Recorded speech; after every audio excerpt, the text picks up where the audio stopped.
I'm going to quickly walk through some Week 11 lab assignment corrections. In this example, I'm going to outline some coding issues. We know that we've added the Developer tab.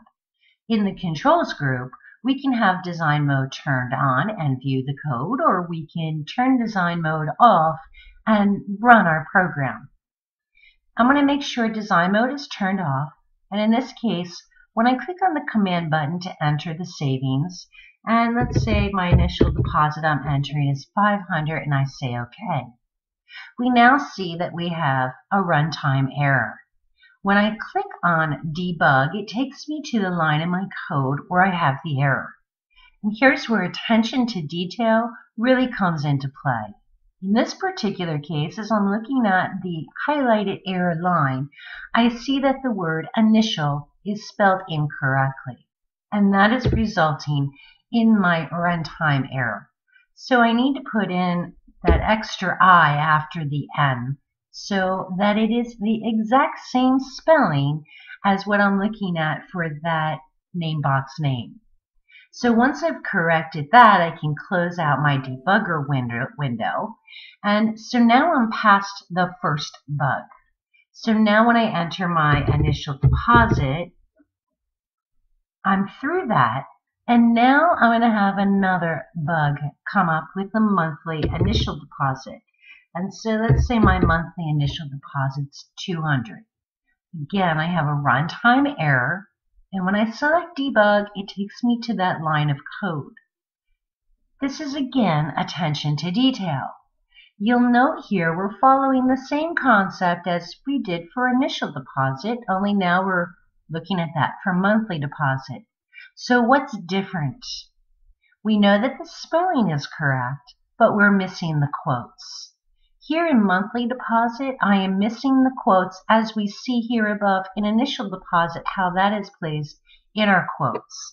So I need to enter that in at the beginning and end within this parentheses so that it does mirror the same format that we did for the range for initial deposit.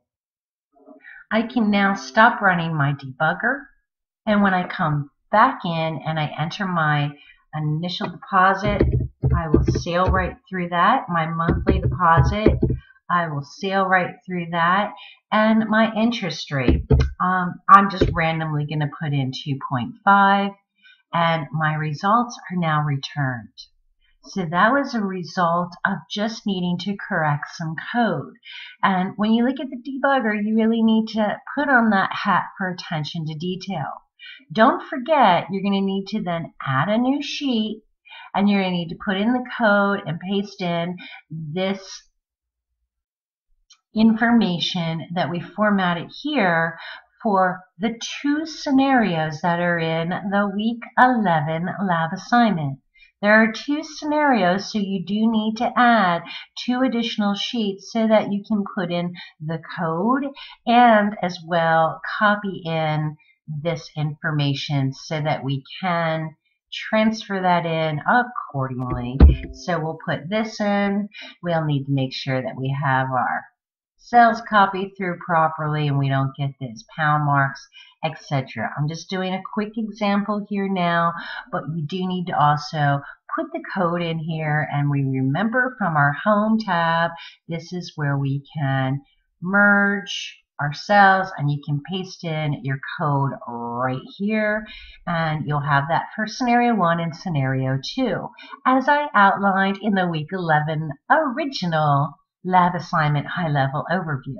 This video is just about correcting those bugs that were returning some problems on those results, which were just a simple typo for the spelling of the word initial and adding in the quotes around monthly deposit.